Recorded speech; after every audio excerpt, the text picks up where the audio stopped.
So welcome back. As we said at the end of the other video that we're going to dwell more on the culture and GBV and how it perpetuates even in the trends that we are seeing.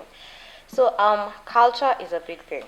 And the one thing that we've been seeing is that we mainly focus on violence towards women. And that's one thing we'll talk about. What about violence about men? That one we'll talk about it later. But culture. Is it okay for a man to beat a woman? I know that's the one thing I had, and people say it's okay. Actually, people do believe it's okay. Mm-hmm. So, is it? Let's ask the man. Exactly. That's why I'm looking at him. Okay. I already feel under pressure already. I'm representing a whole gender right now. But I don't really think it's okay. So it's actually not okay. So how the question is how culture is making this happen. So culturally, from an African setup, is that the man is supposed to lead. The man is supposed to lead the family. Now, the misnomer about this is that the African setup of lead means you're supposed to be obeyed. So that's like the misnomer around it. So a man wants to say the word, and then the word goes. So it's their way or the highway. So now there's a challenge when they are not able to communicate properly, or their message is contradictory, is unfair to other people. So they want to lead. So they want to have that feeling that they are actually leading. So that's the misnomer around the culture. So you're expected to lead. Then if they are not able to lead, then you're supposed to some form of discipline, which is corporal discipline, to be specific. So I don't support it, but then culturally it has been intensified by the beliefs that we are having around it. I wish it was true that this was overtaken by time, but I would be lying if I say that, because there's still some cultural practices that encourage that. So recently I was in Uganda, and some other lady from one of the communities was saying that when a man beats them, they become younger. It was quite a challenge for me to get around that. And the fact that it is a lady saying it and they're smiling while saying it. There are communities in Kenya which believe that, not even communities, there are a lot of people who believe that unless someone beats you, they don't really love you. That they need to be emotional enough to beat you at some point of life. So there's all that around it within our cultural practices. What does it mean to lead? So you see now, a man takes care of the whole family, but then taking care for them is their word goes. So if their word doesn't go, then all of you have to be in some way forced into that line, which is an unfortunate situation. I think I will let the ladies defend themselves now. I think for us to understand how culture plays into GBV, we have to understand what culture is to begin with, because this is just a way of life for people that's passed down from generations to generation, and it's diverse. It varies from different communities. Like, you might find some people, like he said, in Uganda, are okay with punishment as a sign of love, and there's so many different ways to work or see culture. I believe that culture is good, but if it doesn't evolve, it becomes harmful to people. We have communities in Kenya that, for them, it's culturally acceptable to have early marriages, to have FGM as a sign of growth and maturity for women. That's their culture. And the fact remains that culture was there before the law. So when you're seeing things like FGM happening, and you're seeing things like early marriages happening, and you're coming to tell them this is wrong, and it's something that's been passed down from generation and generation, that's why we're saying that culture is a big factor that leads to violence, because families have been led to believe that this happened to me, this should happen to you, this is the way of love. If I was beaten, if I come back to my mom and I'm like, he beat me today, like, go back.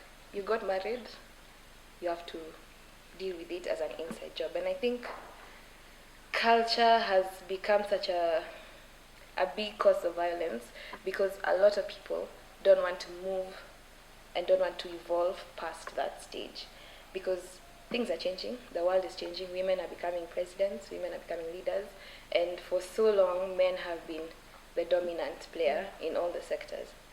So having to be a stay-at-home dad when my wife is earning a lot of money poses a threat as well, because other men will be like, Nani ndio mwanamume? yeah, or like, yeah, exactly. And people ask who is the man in this relationship, as if being a man is supposed to be a form of dominance or something like that. And if you behave badly, you're being asked, watch out, mama, like, you know. So it's that still in culture, because we are meant to be submissive and dominant. So if you are there advocating and everything, ukona, mama, like you are just outspoken, that's a man's job. So it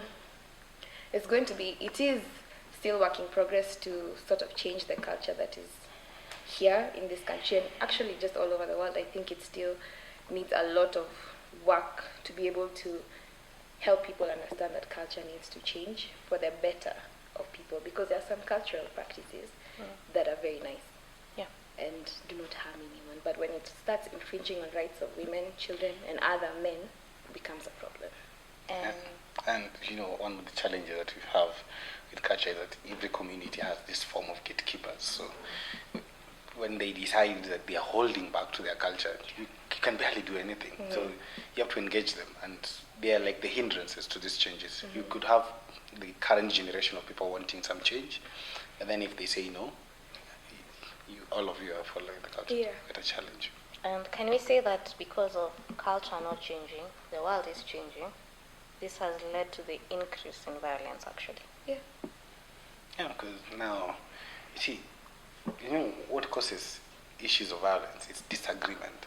So if the world changes and some people are still stuck to where they are, they're already disagreeing. So they're bound to be in a different points of view, the two of them. So now it shifts the balance on what really means to lead. Because now, previously, leading, somebody to lead the family meant when they cough, everyone bows. But now, leading is totally different. Like people have to open up to you, is when you know you are leading. So for people who are culturally bound, it's tough to them to get to that setup. You've talked to so many families that when their dad gets into the house, the wife goes to the kitchen and the kids are running to the bedroom.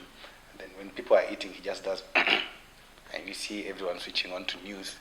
It's a little bit tough on the legs, so things are a little tricky. Also, while we're talking about culture, I feel like even in this day and age, there's negative culture that comes in. For example, if I were to talk about rape culture, that's causing a lot of problems and an increase in violence in terms of sexual violence. It's something that's become normalized, especially, you know, how we treat survivors of violence, the questions we ask people who have gone through violence. That's a culture in itself that needs to change.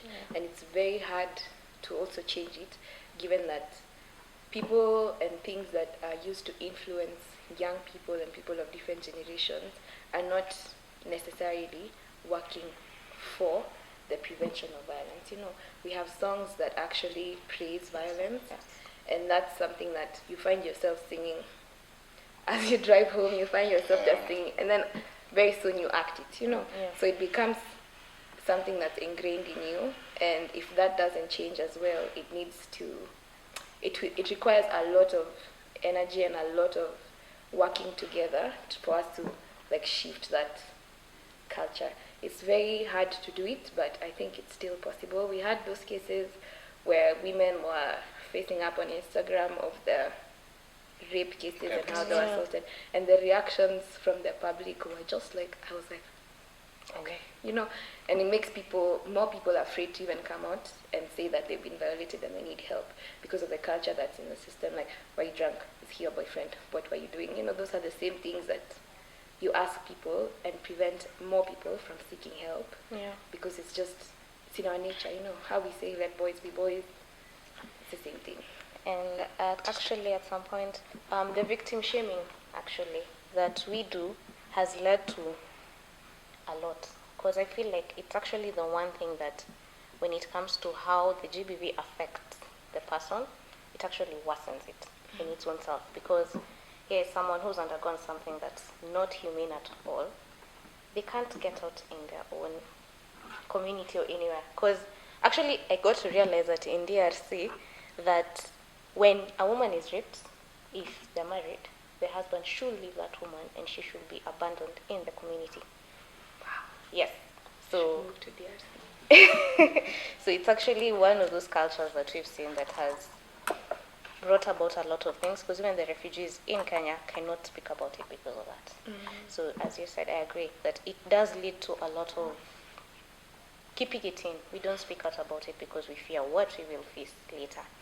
Yes, so we're going to go on a short break, and we're going to talk about mental health and GBV and the cyclic relationship towards it. Thank you.